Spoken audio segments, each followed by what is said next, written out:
एक बार एक वैज्ञानिक ने एक मक्खी को पकड़ा और उसे अपनी आवाज पर छलांग लगाना सिखाया।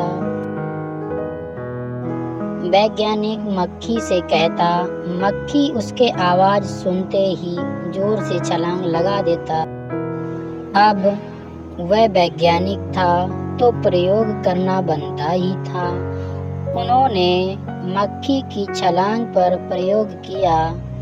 वैज्ञानिक ने उसकी एक टांग तोड़ दी और फिर बोला, उड़ो।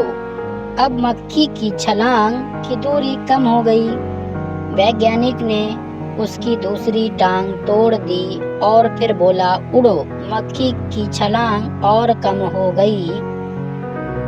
अब तोड़ी गई उसकी तीसरी टांग, छलांग की दूरी और कम हो गई। एक एक करके बेचारे मक्खी की सारी टांगें तोड़ दी गई।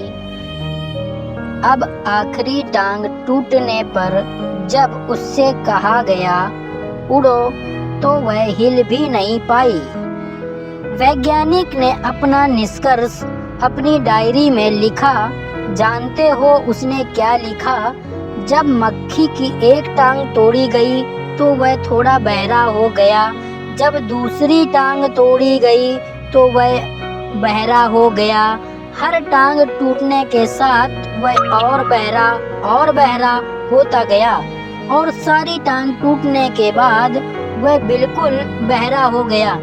जोर जोर से चिल्लाने का भी उस पर कोई असर नहीं हुआ। वह तो अपनी जगह से हिला तक नहीं, छलांग लगाना तो दूर की बात थी। इस कहानी को सुनकर सभी को क्या ऐसा ही लग रहा कि वैज्ञानिक मूर्ख था? सीधी सी बात उसे समझ नहीं आई कि कुछ लोग यह भी सोच रहे होंगे, इतनी बात तो एक छोटे बच्चे को भी पता है कि मक्खी की छलांग उसकी टांग टूटने की वजह से कम हो गई थी, ना कि बहरा हो गया। पर दोस्तों, हम सभी जीवन में कई बार मूर्ख बन जाते हैं। कई बार जीवन में दो घटनाएं एक साथ ऐसे घटती हैं कि उनका एक दूसरे से कोई संबंध होता ही नहीं है, फिर भी हमें लगता है कि गहरा संबंध है। कभी कभी दिखता कुछ और है, हमें समझ कुछ और आता है, वास्तव में होता कुछ और है। इसीलिए अगर पछताना नहीं है तो जीवन में जल्दबाजी में कोई निर्णय ना लें, हमेशा समझ बूझ कर इस्तेमाल करें, सावधानी बरतें, नतीजे सोच विचार कर ही निकालें। दोस्तों, आपको यह छोटी छोटी कहानियाँ और उनकी सीख कैसी लग रही हैं, कमेंट सेक्शन में ज़रूर बताइएगा। आप अपना सुझाव भी भेज सकते हैं।